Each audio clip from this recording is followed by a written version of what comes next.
mean, what do you want me to say? Just say what happened. That's what I want you to say. Meet Frank Buschauer. To his neighbors, friends, and family, he was a grieving widower. She was in there. But behind this lies a cold-hearted killer who chose a permanent end over a difficult conversation. Controlling, right? Very controlling person. It's a cold case murder that would not be solved for 13 years. A murder that took place in the home of the couple and their single child, who still believes to this day that his father is innocent. Did you plan it? That's what I... We're done with this interview. Now you can either charge me, lock me up. In the early hours of February 28, 2000, Sergeant Bryant Hanisowski, a former patrol officer with the South Barrington PD in Illinois, answered a 911 call. On the phone calling from home was Frank Buschauer, a chemical engineer who said that his wife, Cynthia Hrisco, was in a bathtub drowning accident. On the phone, he claimed he had gone to bed at 9:30 p.m. as Hrisco was starting a bath, and woke up in the middle of the night to hear his baby son crying, only to discover his wife dead in the bathtub. On arriving at the scene 15 minutes later, at around 2:30 a.m., officers found Hrisco lying face down on the floor next to her bathtub, which had plants, glass containers, and drinks on the edge. He told neighbors his wife had suffered a seizure and died in the bathtub. His neighbor, Bill Mayer, also claimed Frank was broken after the death, even feeling sorry for him. My reaction is total shock. Absolute total shock. A week later, Frank was interviewed by the police at the Hoffman Estate Police Station. During this interview, he gave inconsistent answers. He later signed a voluntary consent to search his home and even confidently offered to take a truth serum and polygraph test. However, the police had no evidence, but suspicion suggesting it was murder. The case was then closed, and it would take over a decade before the police reopened the investigation. In October 2010, Bryant Hanisowski, unable to let the case go, would reopen it. By then, Frank and his son, David, had moved to Wisconsin. We got a bunch of different names, you know. So, with a name like Robert, can go any way. Do they call you Frankie or anything like that? Or? Well, my cousins do. Do they? Yeah. Okay. Alrighty. As you can see, Bryant has been working on this thing for a while. He put these nice books together, put everything in chronological order. Different people that he's interviewed and stuff like that are in the book, and we'll just kind of go over that. Back in 2000, when this thing first happened, you were interviewed by people from the state police. So we might as well kind of just start from the beginning, you know. Let's go back. Let's take you back all the way to that day. Now, this happened 13 years ago. Yeah. Do you know what the date was? I called on February 28th. Mm-hmm. I know that, well, that's when I called. Early in the morning. I think it was around 2:30 in the morning. Okay. 2:30 in the morning? I think so. All right. So, February 28th, 2000.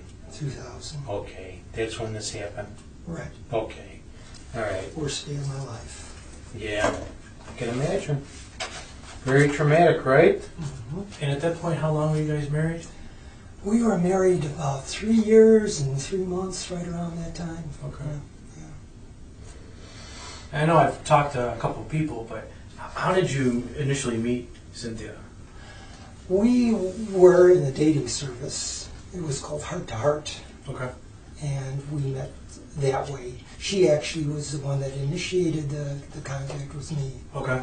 Yeah. And then back then, you guys weren't living in South Barrington. No, she was living with her mom in Norridge, and I was living in Des Plaines. Okay. And then when did you guys get married? We got married on October 5th, 1996. Okay.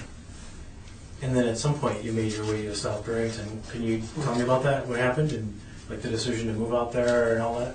Well, my house was small, and we decided, well, my wife made a lot of decisions, so she decided she didn't want to be in a small house. And we were looking around for a number of different places, and finally found some property out in South Barrington, decided to have a house built. And that was probably the beginning of a lot of our problems, having a house built. Now, when you were in Des Plaines, did she move in with you, or did you? Who? Yeah, because we were married in 1996, Right. we stayed in Des Plaines for about a year. At your house. Yeah, at the house I had in Des Plaines. And when she brought up the idea of moving, or did she bring up the idea of moving? For a bigger house, like you were saying? Well, we had discussed that way before Okay. we even got married. I mean, we decided, we needed a bigger house. So you weren't against moving? No. Okay. Where about in Des Plaines did you live? I lived near Lee and Algonquin. Lee and Algonquin, okay. Yeah. And then you worked over in that area? I worked at UOP, which is just down the street at Algonquin, Mount Prospect Road. Algonquin, Yeah. Prospect Yep. Road, yeah. Mm-hmm. What did you do there? Chemical engineer. Oh, nice. Are you still doing that, or?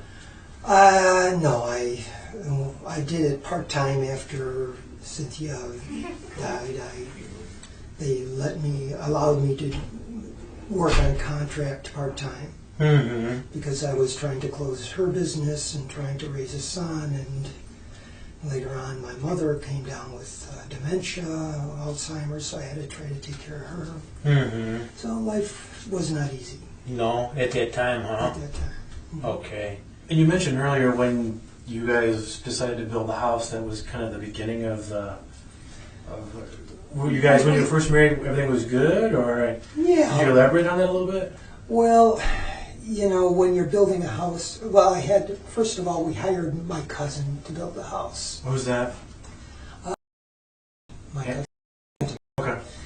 And probably a mistake to hire a relative to do, work. And so we got into it.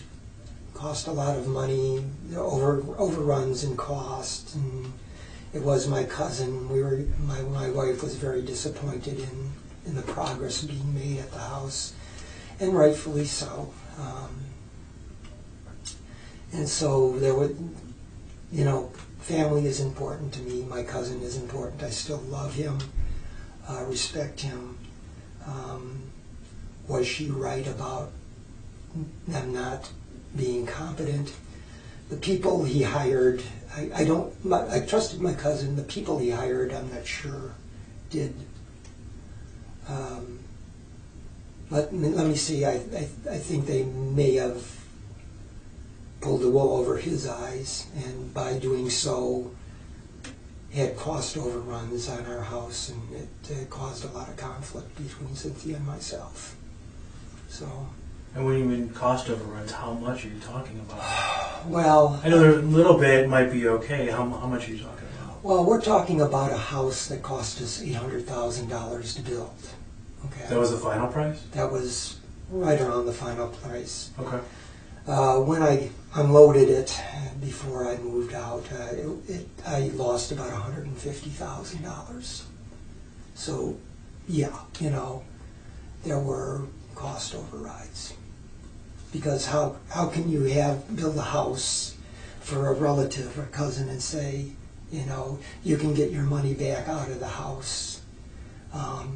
And she priced houses around the area and said, you know what, this house is nowhere near that cost.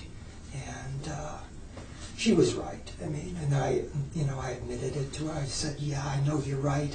And we had a number of meetings with my cousin, and we discussed, all the details. And I said, they don't see it. That it's, it's our choices. We had granite countertops. We had beautiful wood floors. All these extras were something that added to the price of the house, according to my cousin. Well, we saw equivalent houses with the granite and other things, and nowhere near that amount. So It was more. It was- I think it was more. He underpriced it, maybe. I think he underpriced it, but I also think some of the men that he hired They may have taken advantage of taken it. advantage of him. They worked over the winter, and I don't think they got much done. The progress my wife caught them one time sleeping or making a little fire on the property, keeping themselves warm during the winter when they could have been working and getting something done, or go home and not charge anything, for their time. I think they charged us a lot of extra time that they did not achieve anything or accomplish anything. So Now, your cousin, was he the general contractor? he was a general contractor. So he didn't actually do any building himself? Yeah, Or you was know, he pitching in also? he was pitching in also. He would actually come on weekends Really? and work And help. and help and not put any extra charges on it. But Yeah. you can't compensate for the 3 people that are working full time when you're working just 1 day a week. So Exactly. How But about he you? has his own company? yeah, he's got it. He still does. Okay. Yeah, Antoman Construction. What did he primarily build? Like commercial, residential? Yeah, mostly, white hen pantries. He Okay. did those type of things, and he did some houses, but nothing as big as ours. So would you say that this was like his first go at a house that size? Yeah, at the house's size, yeah. That he needed a lot of contractors beneath him, and he needed to control everything that was going Yeah, on. and I don't think it was controlled quite properly. Yeah, Okay. and so there were price overruns. It was caused a lot of conflict between my wife and myself, and that was just the way things were. Now, I saw in one of the reports that somebody, I think the building engineer from South Barrington, said that the house was delayed for almost a year or something like that. It was delayed to one spring because there was a lot of rain, and Like it was now? it was like this spring. Yeah, Right. it was terrible. Okay. And so when we had the foundation there was a lot of flooding, and so the work couldn't proceed. And they were pumping the water out with a pump, like a sump pump, pumping it out. And there's still mud, and then we had. There was, when they poured the foundation, they hired somebody who got a real good price bid on the foundation, and then there was one wall that cracked and had to be taken down and replaced and all kinds of crap. So right from the beginning, huh? Right from the get-go. Trouble. Right from the get-go. Yeah. What, did you buy the property and there was nothing there? We bought the property and there was nothing there. It was a nice piece of property. It was Vacant lot? Yeah, it was kind of low and it needed a lot of fill, and we did bring in fill. We got some free fill from some places. Mm-hmm. The topsoil, I think we paid for some truckloads of topsoil, but the rest was mostly clay, free fill type No stuff. good, right? Yeah, it was no good really. No good for doing stuff like that, right? Well, it was all right for the house. I mean, for you couldn't put a house in a clay foundation, so. Now, when the house was being built, were you still living in Des Plaines? Yeah. Okay. A house, did you say you had there? Yeah. Okay. So, were you going back and forth, kind of keep an eye on the progress of the house? And Cynthia also? Yeah. So Maybe more her than you, maybe, her more than me, yeah. because you're working. I'm working. She's not really working besides doing the nutritional. Yeah, she would do a nutritional consulting, and she didn't have a full contingent of clients, Right. so she would work maybe 2-3 days a week. Plus, you're building this house to be built around her business. Right. So she's really interested in this house and getting it built and getting Having it it done done as right. quick as she can and Yeah. having it done right, because she's going to be bringing clients out that way, and Right. she wants to impress everybody. And, Right. so she wants to make sure that this house is pristine, Right. So the cousin starts building the house. The contractors, subcontractors that he's using, maybe not so great, huh? Yeah, some of the guys, the carpentry, even the electrical people, the plumbing, oh my God. Everything. Everything. Top to bottom, huh? Top to bottom. Sounds like the Money Pit, that movie. You remember that with Tom Hanks? When everything is just going wrong, falling apart. I mean, Yeah. it sounds like that's what you're describing. Yeah. I go in and my wife caught me redoing some of the plumbing because Really? I was better than they were. You're kidding. Yeah, I mean, well, my father was in construction, so I knew what should have been there in some of the places. Oh. And, Were you working on house also with your cousin? No, Like I on weekends or anything like that? no, Would you help him? not until after the house Was built. and then I would do the shelving in some of the closets, some of the things that they That's just all right. finish up. Yeah. Did she like that or didn't like that, or Well, she thinks he should have taken care of it? She thought that he should have taken care of it, and although she was pleased with the work that I did. That you did. Mhm. But And she told me so. But the money that was paid to build this house, was that primarily from you or from her or from combination? combination. Did you have to take out a loan or did you get any money from anybody? Yeah, we got a loan from my mother-in-law. Oh, So okay. we paid her back. I paid her back actually. Even after my wife had passed away, I had some debt yet, and I paid. Buschauer's cousin had built their home, but there were construction issues. Cynthia believed that they were being ripped off. Frank agreed, but believed the contractors may have been the ones ripping his cousin off. She had enough and wanted to sue, but Frank disagreed, concerned about the financial impact it would have on his cousin. Yeah.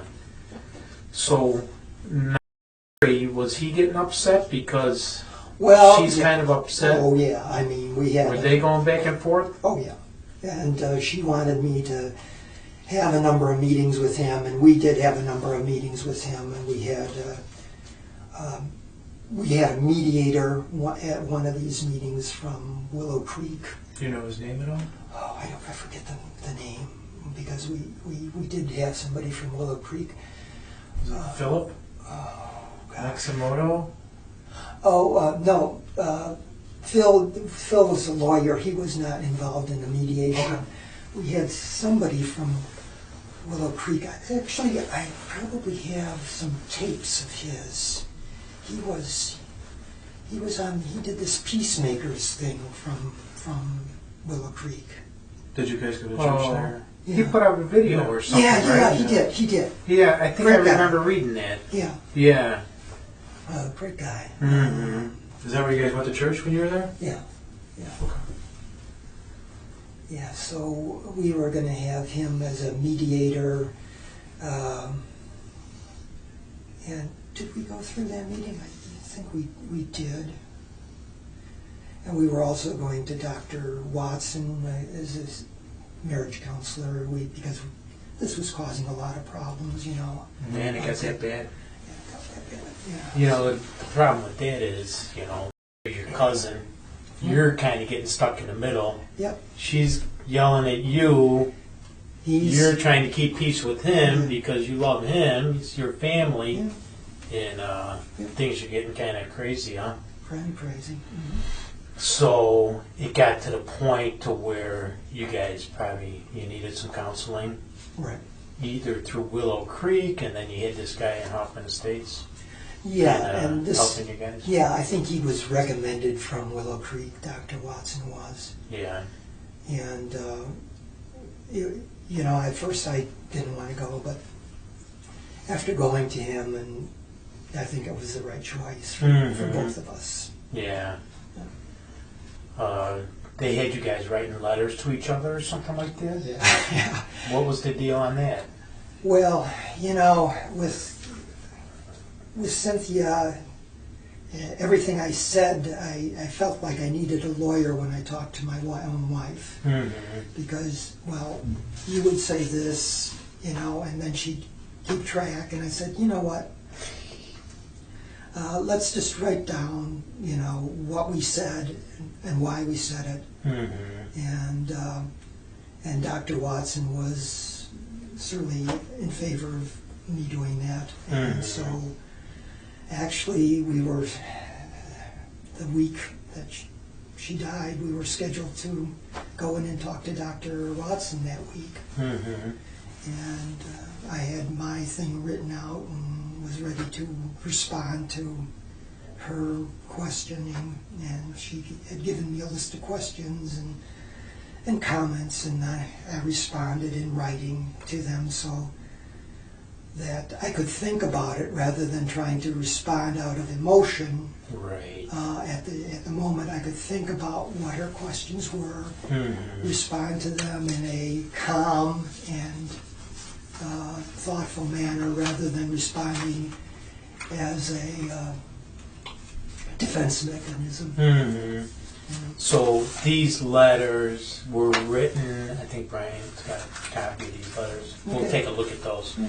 But they were written prior to the counseling? Prior to the counseling. Okay, not in the counseling session No, or something no, like no, that. no. Okay, you write a letter, you know. Yeah, she wrote me. Was that her suggestion Um, to write these letters or I questions or whatever think it it was? was Dr. Watson, actually. I mean, I said, I need a lawyer to respond to you.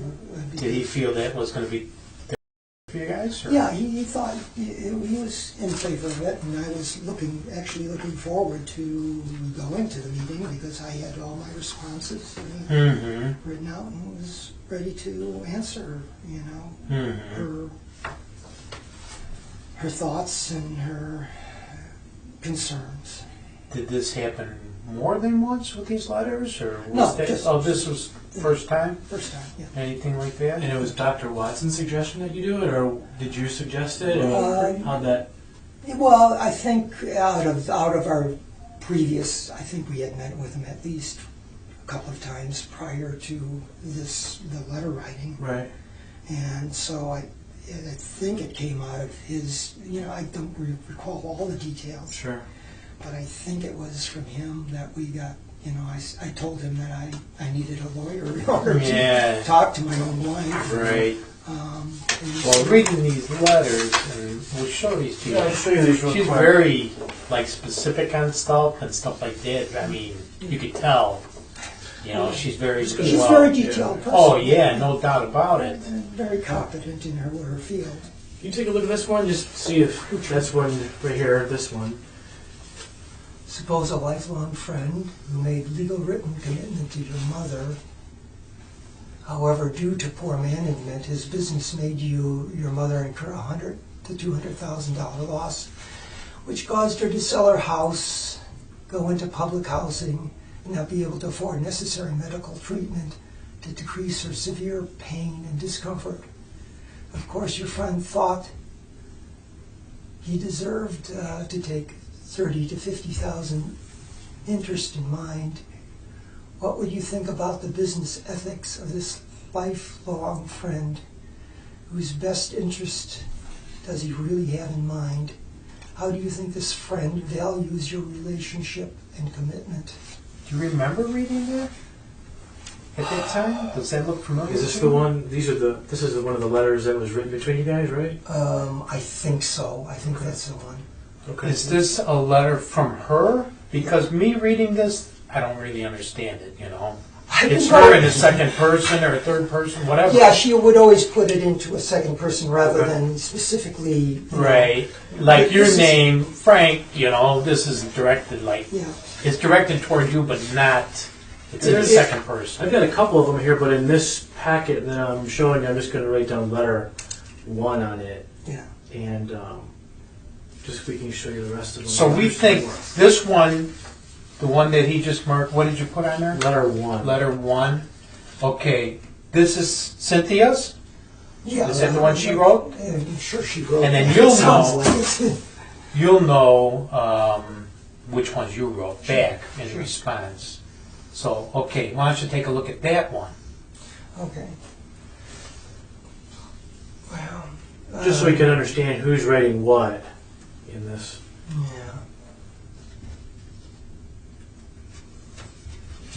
I do not understand what you mean by crying over spilled milk when I bring up the housing issue. The item fixed this checklist and overcharges of 200 to 300% could convict a contractor of fraud according to legal counsel. Oh, this has got to be hers. Mm-hmm. Okay. And then it looks like it changes. I'll write letter 2 on this one right here that you just read. Yeah. Just so we can keep track of what we're doing. There's a lot of papers. And we can go through them again a little bit in a minute, but it looks like this here is obviously, it's a different type or font. Yeah, So I'm thinking this is that's most like- mine. Yeah. It is? Yeah. Okay. What does that one say? Okay, let's see if I'm get the Yeah, correspondence. and that's what we're Well, trying to do too. Yeah. The items here. Just kind of take a look and then let us know if this is a response to these two. So Cynthia wrote these two that we know, and now maybe is this a response? Yes, from you? This is a response from me. So prior, going into this counseling, Cynthia writes a letter. She gives it to you, Yeah. and then you respond to it. Right. And now this is your response Right. to that letter there. Write to her 2 letters, I think. Probably. Right. So what is this? Well, What I- is this saying? And I see some of these paragraphs are numbered. Right. Yeah, You know, well, there's 1, 2, 3, and maybe if we keep on going, you know, like this one here, you know, it's got a bunch of notes on there off the same letter. You know what I mean? It looks like it continued. On this one here, I'll just write, just so we keep track again, I'll put letter 3 Letter 3. on this one.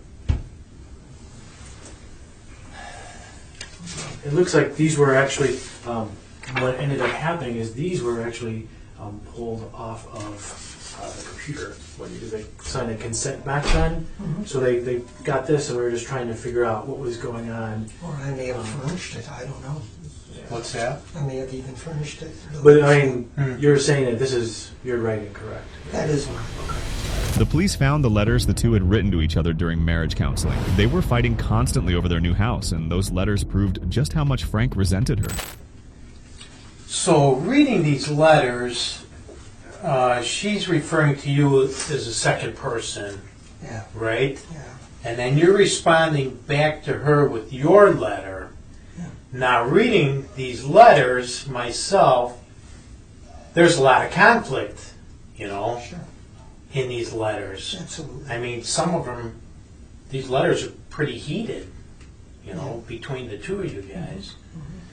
So, what's the deal with that? What's all the conflict about? Well, obviously about, she wanted me to pursue actually a lawsuit initially against my cousin, okay? Mm-hmm. Obviously, I did not want to do that. I don't want to go to court, taking my cousin to court, and she eventually came up with a much better way, and that was through mediation, and we were trying to, actually we never, yeah, through mediation, and we actually were going to try to get my cousin into mediation. So we met with my cousin the one time, and just Cynthia, myself, and my cousin, and we went over some of our differences, and came out of that much worse than when we went in, Mm-hmm. because Who was that with? You mediated that with who? we did not have a mediator. Oh, you never did. We didn't have a mediator, and that's why after that meeting we actually needed a mediator, and she saw the need for it because she, like my cousin told me, you go to talk with your friends and your relatives, you don't lecture at them. And Cynthia initially said it was more of a lecture, lecturing my cousin on what his morality was and what his position was. So it was more of a lecture to him than a conversation back and forth. And that's part of the reason why I needed to respond to her with writing, because it would have been more of a one-way street. Well, how'd that make you feel when you were in that meeting? And by meeting, I mean, it's not a formal meeting. You guys were just sitting around a kitchen table. Yeah, we were at, I think we were at my cousin's house, or I don't recall exactly where we met. Mhm. But it was more of a lecture, and Was she upset with them? oh yeah, Yelling at oh them? yeah, very much And so. then what were you doing at that time? Just kind of sitting there, I like was kind of sitting there just trying to keep the sitting there, peace? well, Let her vent, or let her vent. My cousin let her vent, and just went away and said they just agreed to he agreed to disagree. I don't recall all the details of that meeting, but it was not good. Well, how did it make you feel when you're sitting there and she's Well, attacking?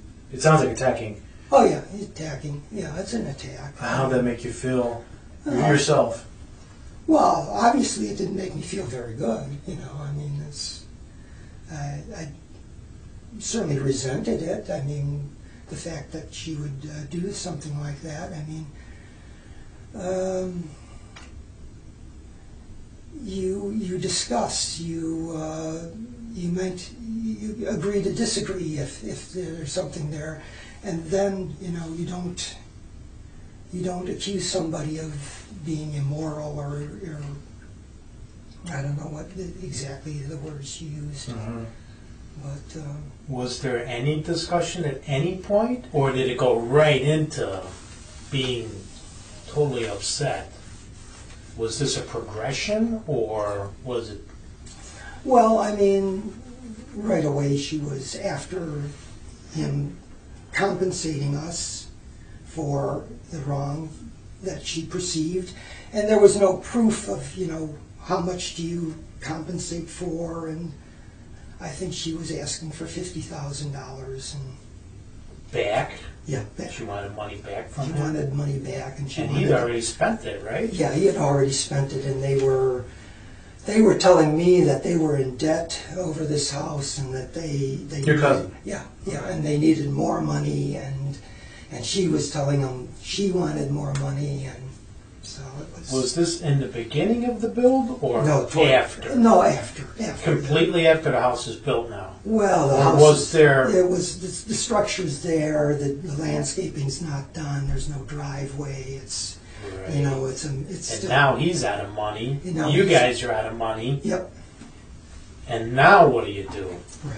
The counseling letters found after her death were alarming, filled with anger, hostility, and accusations, all revolving around the house they had built. Divorce had come up in their letters, and the detectives believe that unresolved conflict may have led to her death. Okay. Now with the house, did you guys pay in full, or were you holding money back? We held. How was that going on? According to them, we held some money back, and there was money that they claimed we owed them, which we never paid, and still have not paid to this day. I mean, obviously, he wanted more money even than the $800,000 it cost us, and I think it was something like $40,000 that we never paid them. So she finds out about this check, huh? Yeah. To blow her stay. How did she find out? Well, eventually, she saw it out of the account. I mean, because we had joint accounts at that time. Mm-hmm. So she sees that there's a check written for $40,000. Whatever it was, yeah. 34. How long before Cynthia's death did that happen? How long before? 3-4 months, I guess. 3 or 4 months. When she discovered it, or She discovered it shortly after I wrote it. I mean, it wasn't that, sure. And how did that interaction go when she found out between you and her? Well, she was steamed and silent, and I didn't say much more. I mean, I just said, I don't want to see my cousin go out of business. And then she, of course, told me about being such a terrible person and being the devil incarnate and all this kind of stuff. And I said, well, The detectives ease the pressure, and the room cools down as they switch tactics. They begin asking about their child, inviting Frank to paint a picture of his late wife in his own words. better. Yeah. What was the deal with it? Was there negotiation about adopting the child? What was that all about? Well, it was, we had both wanted children. We were older and we were no longer physically capable. Mm-hmm. I mean, we were looking to have children. And she said, well, if you love me and want to be with me, you could, you were willing to you know, you were willing to have sex with me, you know, to have a child. Why not have a child from Russia? And I said, well, you know, I certainly was not objectionable to it, because I do like children. I have worked with children, and I thought it would help us. And not only help us, but we thought we could help a child in this world. And Did you think it would help your marriage because yeah, this is going on? Yeah, it's because it was, you know, she wasn't getting what she wanted there, and maybe I could give her something that she didn't want that was Kind of take her mind off of things, Yeah. maybe kind of Equal- deflect her. equally as important. Yeah. When you keep her busy and Yeah. she's talking about the baby and not the house. Yeah, I mean, was that the motivation, more Well, or less? I mean, that obviously, you know, for us now, we're all a little bit older. Yeah. I mean, even for myself, having a child right now, you know, you worry about your age and stuff like Oh, that. sure. So was the hope really that this would calm things down for you and give you that time to get through that, whatever was going on, as you call it, nibbled by a duck? Yeah, I just wanted to let her know that I was still totally committed to her, and that I was willing to, you know, even go as far as having a child with her just because I was committed to her. Now, did you guys, or did you draw up a contract or some agreement that if you adopted, who's from Russia, correct? Right. That she would drop. No. That shouldn't be part of the deal. I mean, Was that brought up by anybody? no. Was there any discussions that, you know? No. I think that was in the letter. Was there something in the letter about that? That, you know, I'll agree to adopt this child if you agree to lay off the stuff with the house. You'll have to show me because I don't recall that at all. Well, let's go, just go real quick to, I mean, how would you describe Cynthia when you met her? Like, what kind of person was she? A very focused person, highly educated. The fact that she attended Willow Creek and was a Christian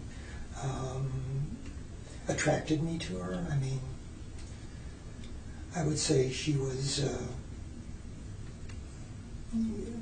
fun to be with.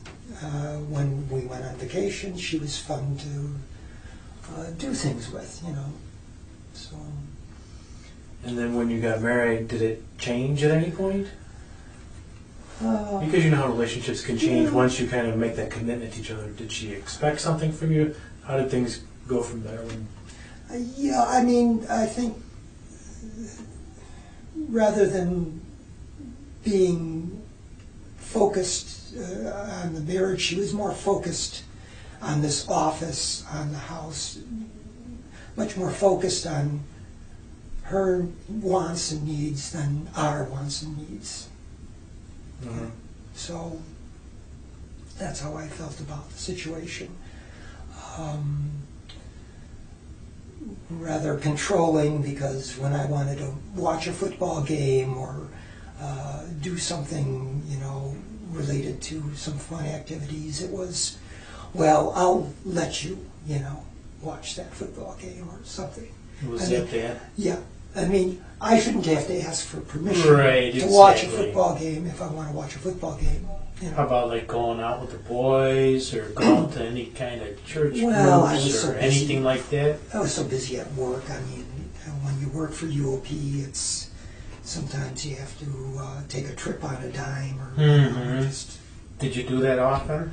not too often, but a few times when I had to leave and she was there. You What know. did she think about that? Well, she didn't like it, but was work. it was work, and she What are you going to do? she realized I made a pretty good living, you know, and so yeah, you know. The way Frank speaks about his murdered wife is anything but loving. He describes her as self-centered and controlling, mostly speaking negatively about her. Hey Frank, let's go back to the day that this thing happened, or it looks like it happened on the 28th 28th, but let's go back to maybe the 27th, Right, the evening before. right. What happened What happened? on that evening before? Well, I was tired, ready to go to bed, and because I had work the next day, UOP, had to get up early. She didn't have any commitments for the next day, so she was up, and I don't know whether she was, she might have been vacuuming the bedroom for all I know. She was always, Do you know what day that was? well, Day of the week, like Sunday, Monday, Tuesday, well, that had to be on a Sunday. Sunday. Yeah, Okay, yeah, because it was Sunday and I was going to work the next day, that's the 27th, would have Yeah. been a Sunday. the Sunday. yeah. Okay. Yeah, and she decided she was going to take a whirlpool bath that evening. Her joints were aching. Maybe all of this frustration was getting to her. She was running a slight fever that evening, about 100 degrees. Now this is Sunday, the day before? Yeah, the day Okay. before. Mhm. But we had the whirlpool tub. The sauna was not working because there was a crack in the floor. Mhm. My cousin didn't fix. And so she was going to fill the whirlpool tub and take a... We're going back to Sunday now. Let's go back even further, Okay. like the weekend. Yeah. Were these letters involved that weekend? Yeah. Like Saturday? When did these come into play? I think Saturday I gave her my copy. I think it was Saturday. So she wrote the letters. Okay. Yeah. Now, so I can get this straight. She wrote the letters Yeah. maybe the week before, or how long before? Oh, yeah, I would say at least a week before, maybe 2 weeks before. And 2 then, weeks prior. So she's been thinking about these letters yeah. for 2 weeks at least, let's say. I would say 2 weeks because that gave me enough time to respond. Did because you know these were coming? Yes, Oh, okay. yes. That was part of the deal with Dr. Mhm. We were... So you know it's coming. Yeah, and I was, I certainly agreed to this, and I knew she had a number of questions that she wanted to ask me, and Dr. said, fine, and I said, but I'd like to be able to respond written because Mm-hmm. I don't want to be too emotional or I Right. want to be thoughtful on my responses and not say something that I would regret later. Mm-hmm. So, 2 weeks coming, she's writing a letter. Yeah. So when did she drop the letter on you? Oh, I don't know. I think it was probably 2 weeks prior to. I think I had at least a couple of weeks to respond. I mean, Oh, okay. So she that drops. took me some time to. Yeah, she drops that bomb Yeah. on you, and then now you're writing the response. Right, and this then I gave her the response. I don't know whether it was that weekend or the weekend before, or maybe even midweek. I don't recall the exact time I dropped that back in her lap. Hmm. So the Saturday before, Yeah. are you guys talking about these letters? Um, When do you guys get together and exchange these letters? Or you give her your response? yeah, I think we discussed them maybe the Saturday before, or maybe even that Sunday morning. Sunday morning, even maybe. up to that? Yeah, How did that go? it went all right. I mean, she just said these, and she did have some thoughts on all of these, and I don't recall the writing, but she did discuss with me a little bit that. So Saturday, maybe the Saturday before, maybe even the Sunday. Maybe even that Sunday. Sunday was the 27th, it Yeah. looks like. Yeah. Yep. So the 26th, these letters are going on. Yeah. Now these are heated letters, Yeah. right? Heated discussions? No. What? How did that go? No, the discussions weren't. If I'm looking at these and she's blasting me, All the heat and came. you're trying to... Most of the heat came out before these. I mean, I just responded, and that weekend, we actually had. It was actually a pretty good weekend because what we were doing is that evening, I believe it was during the day that she responded there, and we took a walk. I think we even left him. Did we take him with? I think we even left him he was napping at the time, so we took about a half an hour walk or something around the neighborhood. What day was that, Saturday? That was Sunday, probably. Sunday now? And we talked a little bit on the outside, and then came back into the house. While you were walking Yeah, the neighborhood? yeah. We walked the neighborhood a little bit, came back in, made dinner together. I remember making dinner because I would always chop up the vegetables and stuff. What did you guys have? We had a soup, a beet soup. She liked beets, and then we had carrots and onions and things like that. And I think we put some garlic in there. See, that's that healthy stuff. Healthy you're stuff, talking about. yeah. That's good stuff right And there.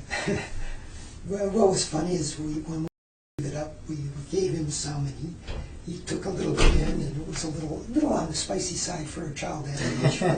How did that go? But it went pretty well. He liked it? Yeah, he responded pretty well. He was cute. He was always cute. Yeah. Yeah, he was a cute kid. So you guys make dinner, Yeah. and then what happens after that? Gosh, play with it a little while. You know, he was probably on the carpet playing with him, and I think she might have been in her. I usually played with her, and she would be in her office taking care of things for maybe her clients the next day or something like that. Because I usually took care of her on the weekends. Did she have people come to the house? Oh yeah. Even on weekends too? Or did she Sometimes, save yeah. the weekends for family? Sometimes on weekends. Yeah. I don't. Do you remember if she had clients that weekend or no? That weekend. I don't recall. Maybe on Saturday, but certainly not on Sunday. I Okay. don't recall. So you guys make dinner. She's in the office maybe. Maybe. You're playing with with it. Yeah. Okay. And then what happens? Getting ready for bed. I mean, we probably had dinner late. You usually had to leave dinner later in the evening, 7 o'clock maybe. Playing for a while, getting him ready for bed, getting him changed, ready for bed. Maybe did a little reading. I went to bed. I know I had I was watching some TV in bed, and she wanted to take the whirlpool. So I said, Did she do that often? Yeah, she did, and I turned down the water, heated the water downstairs, and she'd turn it back up, so I was wondering whether she turned it up. What happened? She would take a whirlpool. I mean, she'd put straight hot water in there. I mean, she wouldn't mix it with cold water. I couldn't even take the heat that she would put in there. So, so I turned the heat and the hot water heater downstairs so it wasn't scalding hot. But that's the way she liked it because of her arthritis. She said it felt good for her joints and the pain. Have you ever taken a whirlpool? Oh yeah. Oh. Together or just separate? We took it together a few times, and I I certainly. mean, to the point where you couldn't stand in there, or was it okay? Because the water was so hot. Well, I'd have to have some cold water coming in before I go in. All right, so she goes into whirlpool, Yeah, and where are you at this time? I'm in bed. I probably watching a little bit of TV. And then I turned the TV off. I had my book. We had an assignment in the Peacemakers, the book. Peacekeepers, I think it was. Peacemaker. Peacemaker? Okay. And I was reading the book and put it down for a while and fell asleep. Do you know about what time that was? It was maybe between 10 and 10:30, somewhere around there. Because then work is the next day. And so I fell asleep there. and didn't wake up until I heard crying for, which was about 2:30 in the morning or so, and I rolled over to, thought it was her turn to, take care of him, and, said, Cynthia, you want to go into, the other room and roll over, and she's not there. Mm-hmm. And then I hear the motor in the top going. And I knew she was in there. How did you know she was in there? Well, the motor was going. It was like, oh no, so I got up and ran in there and found her. How did you find her, Frank? I went in there and I was looking, and the top of the tub was covered with scum of some sort, and apparently it was her vomiting.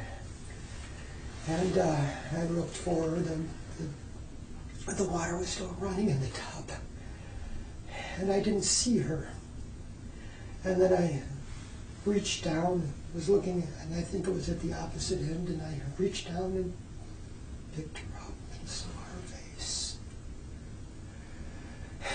And I knew she was dead. How did you know? Well, she wasn't breathing. She had been on there, and then I pulled her out of the tub over the side and onto the floor, and then I just left and went into the bedroom and made the call. Do you know how long before the time you pulled her out of the tub till you called 911? A matter of minutes, 5 minutes. So you hear the tub running, Yeah. you open the door, The first door, yeah. first door, you look in, Yeah. Then I had to open the second door to go into the bathroom, and I saw nothing but the scum layer on the top of with the water at the time when I walked in. And was the tub filled to the top the tub was filled almost to the top, yeah, when you first looked in? when I first looked in. And then you look in the tub? And I looked in the tub. I don't know whether I looked in the tub and didn't see her there. I might have looked in the tub and shut off the water and opened the drain, because I was told later on that the tub level was down and that there was 6 inches of water according to some radio report. Well, that wasn't so. Radio report, what do you mean by that? Well, the next day somebody told me, oh, we heard about it over the radio. Cynthia died and she drowned in 6 inches of water. And I said, no way. Somebody heard that, or Somebody you heard that? it. Somebody told me. They said they heard it. And I said, no way, because the tub was full, and I know for sure it was full. So when you went in there, were the lights on in the bathroom? Well, yeah. Lights are still on? Lights were on as far as I recall. So you notice she's not in bed. She's not. You hear the tub running. Yeah. Door's closed. Yeah. Open the door. Yeah. You go into the tub area, bathroom, and tub's still running. Right. Lights are on. Right.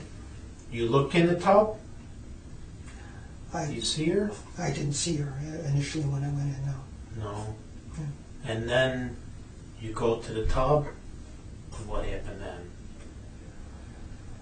Well, it's a good question. I'm not quite sure of the details, whether I shut I reached in. I think I reached in and didn't feel anything initially, and probably shut the tub off. Shut the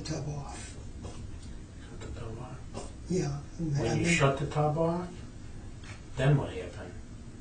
Well, then I kept looking around, and I found Cynthia at the other end of the tub, not towards where the faucet was. There's a big tub, and she was over at the How other big end. do you think it is?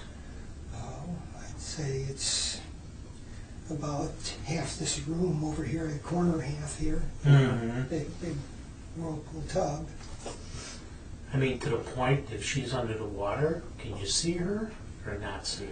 If it was just water, you could see her, but there was a scum on the top of the water that she apparently had vomited, Mm-hmm. and so I did not see her.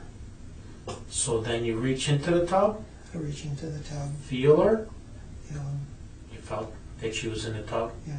Okay. Was she face up, face down? Do you remember? She was definitely face up, and they told me that wasn't possible the last time I interviewed people, and I'm saying, no way, she was face up. Face up in the She tub. was face up. I saw her, I pulled her out, and she was... So far, Frank has given inconsistent descriptions of the position of Hrisco's body in the bathtub. Frank says he found Hrisco face up, contradicting his earlier statement years ago on the 911 call. The sergeant who responded to the scene on the night of the murder looked at Frank and noticed that he was wearing pajama pants and a pajama shirt, which were both dry, which only aroused their suspicion, since he had told 911 that he had taken her out of the tub and placed her on the floor. face up. Now the drain, where's the drain at? The drain Is was... it on the end of the tub? Middle of the tub? I believe it was right near where the water was coming in. There was where the drain was. Okay. So there's a spigot there Yeah, spigot where there. the water comes in? Yeah, Directly under the spigot? Drain? yeah. So not like the drain's at one end of the tub, like a regular tub, the drain's at one end and then your head is at the other end. Yeah. So, I'm pretty sure it was at the same end. do you remember, okay, let's say this is the tub here. You walk into the bathroom. Do you remember if her head was to the left or to the right as you're looking at the tub? Well, if I'm looking at the tub, the spigot's over here, and To the she right? was over Okay. to the left. So Okay. So her head is on the left-hand side? Yeah. Is that by the drain or away from the drain? well, I think it's away from the drain because I think the spigot was over by the drain was over by the spigot, I believe. So the spigot's in the middle of the tub. I don't recall, but I think it was at the right hand side of the tub. Okay, all right. I So you walk up to the tub, you don't see her, don't see you her. feel around, Yeah. you I feel was her. feeling around over at the right hand side of the tub and didn't find her. So like I say, I probably I don't remember shutting off the water, but I probably did. The jets, right? The- But not the water coming out of the spigot. Was the water coming out? Water was coming out of the spigot, yeah. Oh, Yeah. what do? Leave the water running while you're sitting in the tub? I wouldn't have, no, but it was running at the time I went in there. It was running. Oh. The water was. The water was, yeah. Now let's see, you go to bed at 9:30, 10:30. Now it's 2:30 in the morning. You think the water was running that whole time? I think it 9:30, was. 10:30, 11:30, 12:31, that's 5 hours. I think it was running. 4 or 5 hours. Wouldn't So- you think with construction and plumbing it would have flooded or something? Would have had some issues? No? Overflow drains. Was it working? Yeah. Overflow drain was working, so it Okay. was probably in the overflow. Okay. Is that normal for her to do that? Leave the water running? No, I would think she would have turned, well, if she didn't have enough hot water, she would have let it run. But if she let that run like that, your hot water tank would have diminished like quickly. Yes. That water would have been cold running out of that faucet if it's running that long. Yep. Did you notice if the water was cold, warm, hot?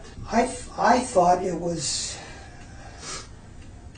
I don't recall, but I don't recall it being cold. There is a heating element on the tub as well, though. Oh, I So don't when know it's nothing about circulating, you got the heating element going as well. that keeps it warm? Yeah, so I Okay, don't I know. don't know nothing about those tubs. So. Yeah. No, I Um, didn't. Okay, so you reach in, Yeah. you feel her. What happens then? Well, then I pulled her out of the tub. How did you pull her out? I went around the top of her waist, right under her arms, pulled her over to the side of the tub and onto the floor, Face up, you're saying? face up toward me. So now you got your arms underneath her, supporting her. And then when you pulled her up, was she face up? Yeah, she was face up. Okay. So you pick her up as she is. What happened? Put her. Were you standing in the tub No, or out of the I was tub? standing out of the tub. I had pulled her over to the side of the tub. There's some area. I pulled her up onto the side of the tub and then placed her on the towels, some towels On the floor? on the floor. Do you remember if she was face up or face down on the floor? Oh, I don't remember. I mean, maybe think about it, Don't recall. Don't recall if you placed her down, face down or face up. Probably face up. I mean, I wouldn't wait, but I put her face on the floor. I mean, into the floor. I mean, I probably put her either on her side or on her back. Did you try doing any rescue efforts? No. CPR? Mouth to mouth? No. Why? Because I knew she was dead. How?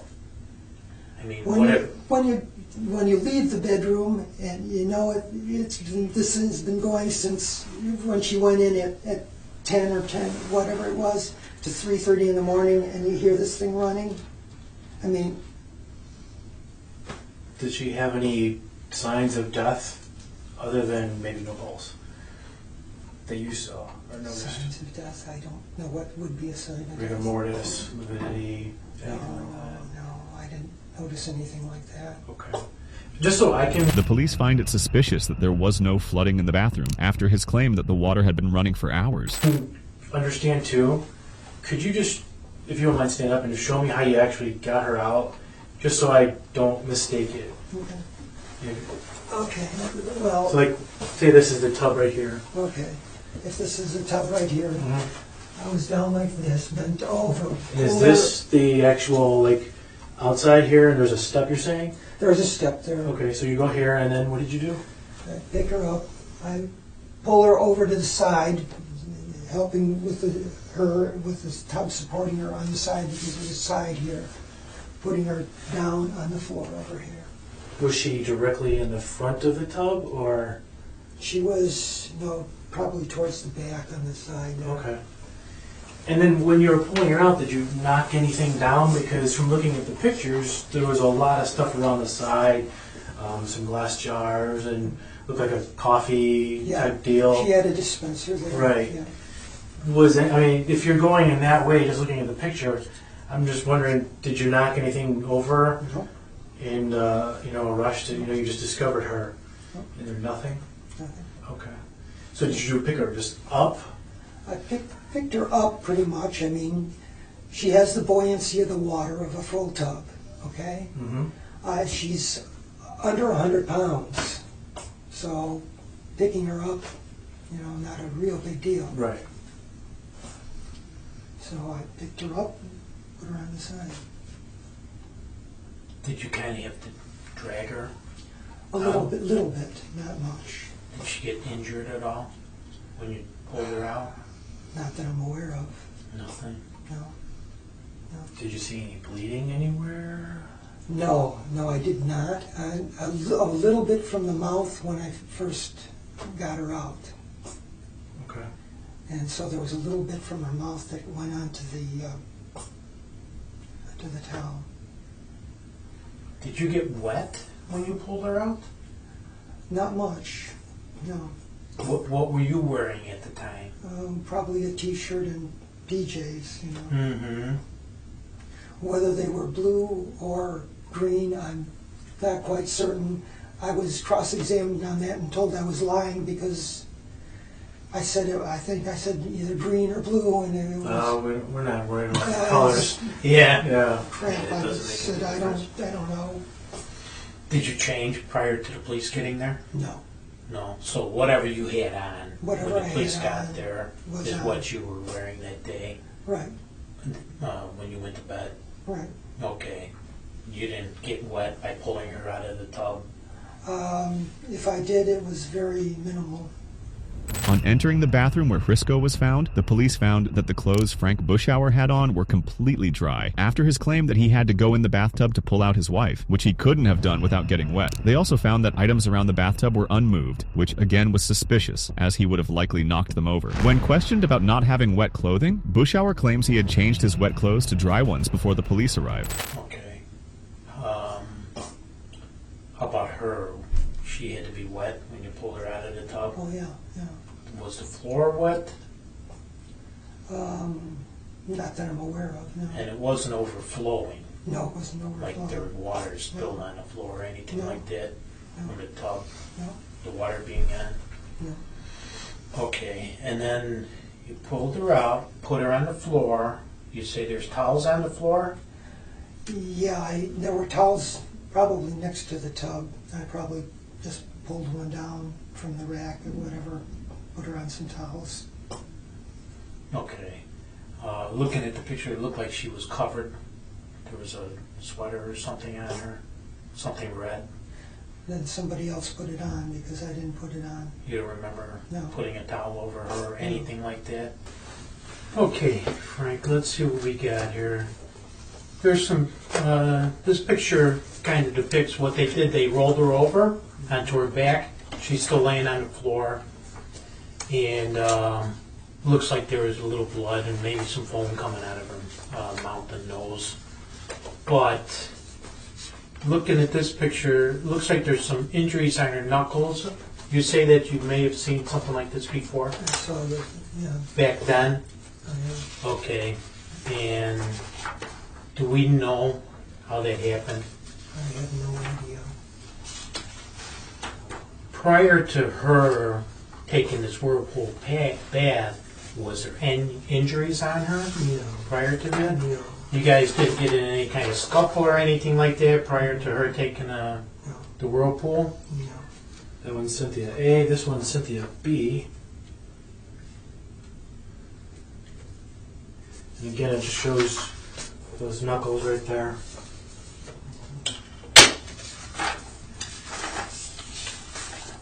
Do we know how that happened, Frank? No way. No.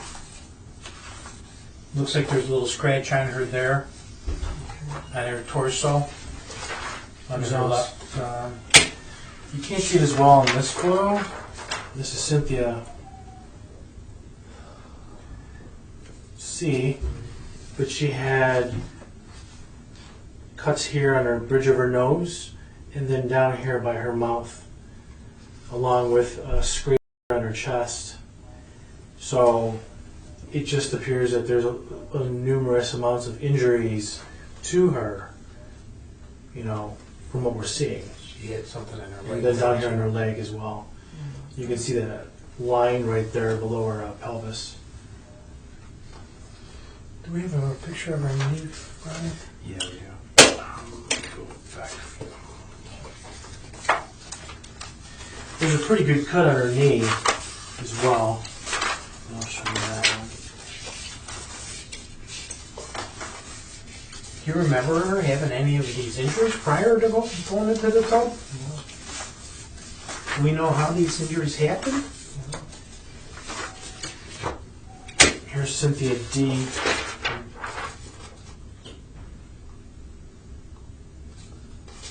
And you can see on her right knee, there's a pretty good fresh cut right there.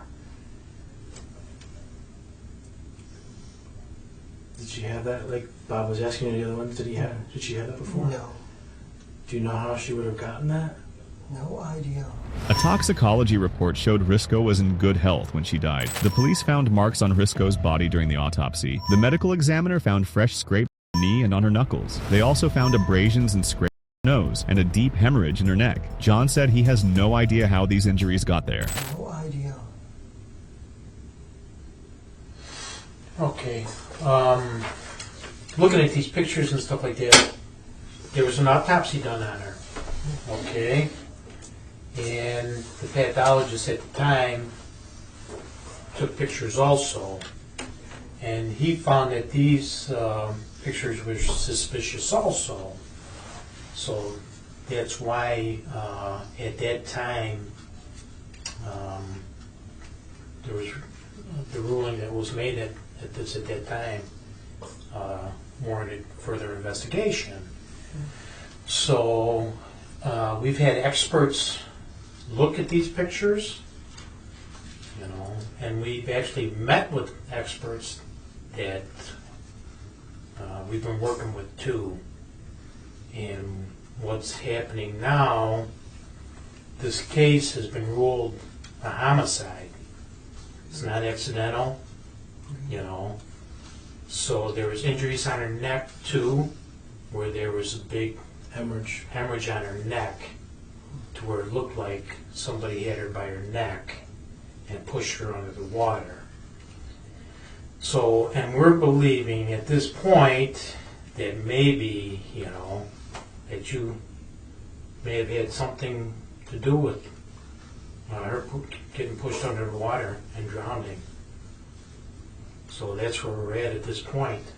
There's 3 medical examiners, which are all experts in the area of water-related death, along with 2 experts that are in the field of water death investigation, have all written opinions that's saying there's no other reason for this, what happened to Cynthia, other than a homicide in that she was forced under the water. The hemorrhage on her neck indicates that she was held under the water for a period of time where she did drown. She did drown, but it was because she was held under the water. And then during the medical examination, the ME also noticed that there was petechia in the eyes, in the scalp, which indicates the same thing, a type of strangulation type thing, or forced under, where someone's actually struggling to breathe.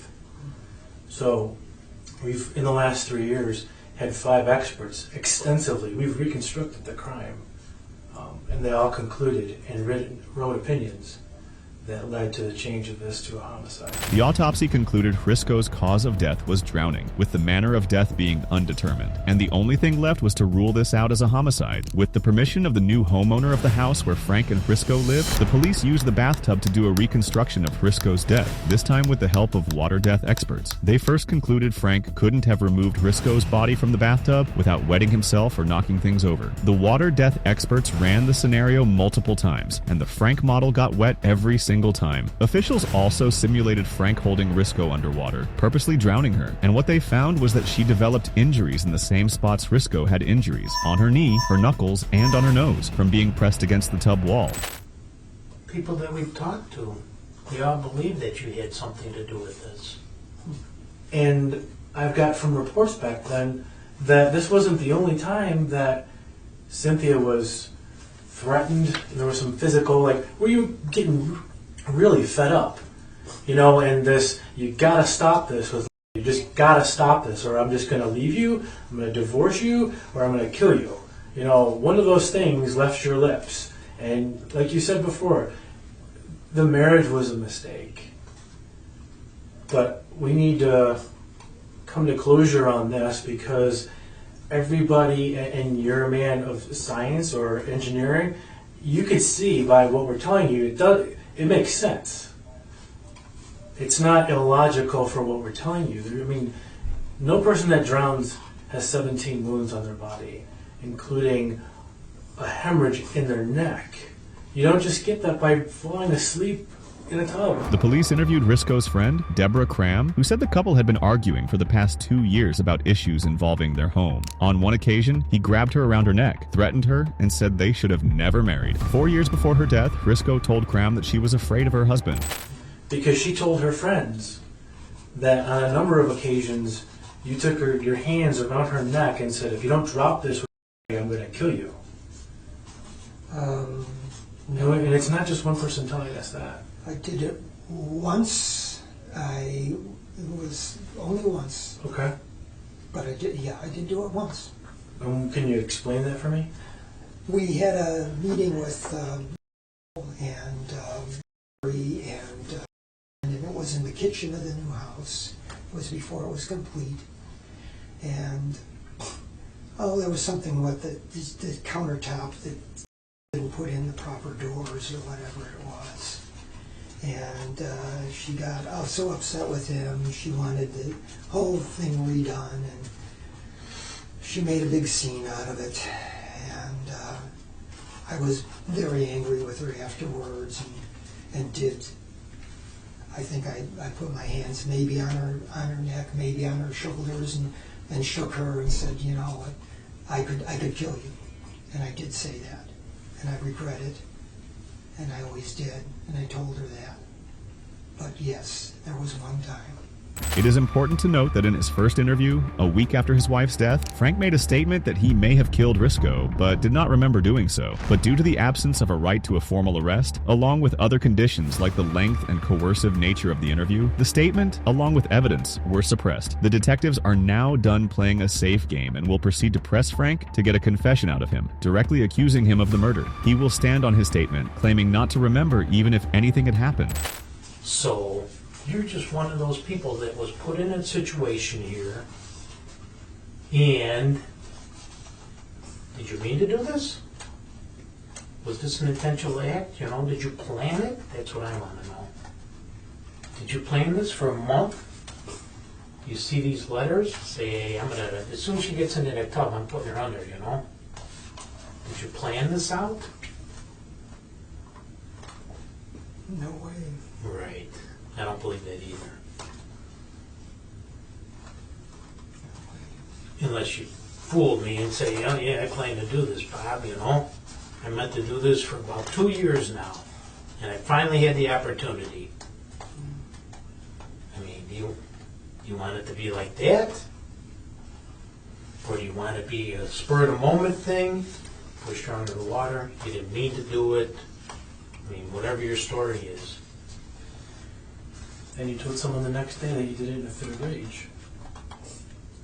Exactly. You told someone the day after you were interviewed that you might have done it in a fit of rage. So you believe that it's possible. I believed it was possible. I knew it was one of three things. It was either a suicide, or an accident, or I killed her. That was one of three things. And the medical examiners that we went to, the three experts, including reconstructionists, all said, those first two, 0 chance. Ruled them out. There's nobody in the United States of America that has died with those two things that you're talking about. Suicide, yeah, I mean, but that's not a suicide. We have a mark on the neck with a hemorrhage. Someone forced her down. So there's a 0 chance, and number 3 is the only possibility. It's 100% certain that that's what happened. And my brain isn't the best around either, but there's certain things that I do remember, and this is one of them. And without a doubt, I remember everything. I remember the interview with the state police that you did. I remember reading the report on it, where you mentioned that there was a time between reading a book and watching TV that you might have killed your wife, and that you believed it was a homicide. And that the next day after an interview, you called someone and said you're checking on them to David, and you said you might have done it in a fit of rage. Those are your words from back then. Those aren't words. Those aren't Brian's words. Nobody else's. Those are your own words that you told those guys back then. Along with mentioning that, you know, and like you said today, that the marriage was a mistake. There was heated arguments, including like something that you already said you regretted, of taking your arms around kind of her neck area. I think you know, you just don't want to say it. And I don't know why. It's not going to make you a bad person by admitting that. In 30 seconds, you lost it. And she just opened her mouth and maybe said something that triggered that again. Whether it's lawsuit, confronting, something was said and you snapped. There's no other way to explain it. There's no other way. Absolute none. And that would make sense why this happened. That's the only thing that would make sense.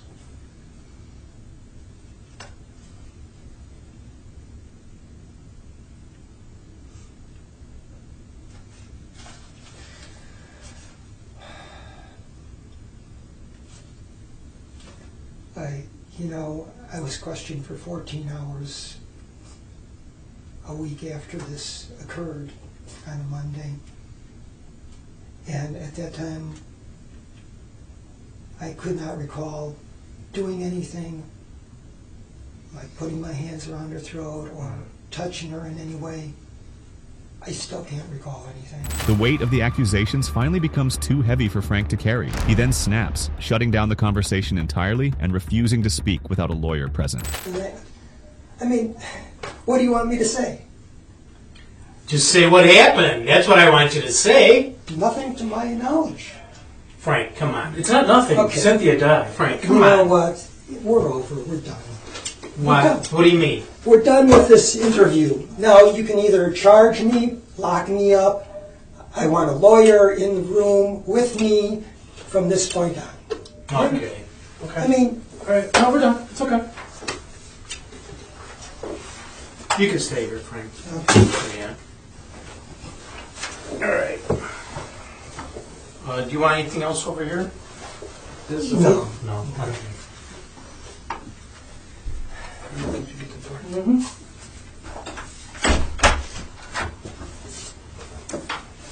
On Wednesday, 24 April 2013, after a 2-day hearing, Frank was arrested in his home in Pell Lake, Wisconsin. He was convicted 6 years later on May 30th, 2019. After a bench trial, a judge found Buschauer guilty of first-degree murder, sentencing him to 25 years in prison. He was 70 when he received this sentence and would likely be spending the rest of his life in prison, because under Illinois law, he must serve the entire 25-year sentence. The judge said he didn't believe Frank's claims of a memory lapse over what led up to Hrisco's death, as he was not suffering from mental issues. Frank's son, David, still does not believe his father killed his mother, saying they put an innocent man in prison. He complained he did not get to see him after he was taken out of court in handcuffs. He has stated on multiple occasions that his ultimate goal in life is to free his father. There wasn't any evidence, and there isn't any evidence because he's innocent, and I can't understand how anyone could think that he was a monster, a killer. He didn't kill her, said Linda Burke, Frank's sister. Thank you for watching today's video. YouTube thinks you'd love the videos on the screen now. See you there. 24 here, we just calculated we might need another vehicle. Can you send them over, patrol? Cover that, we have a neighbor calling. 8482, we're at Chicago Avenue, we need a rescue team. Over. Copy that, we have to change over to channel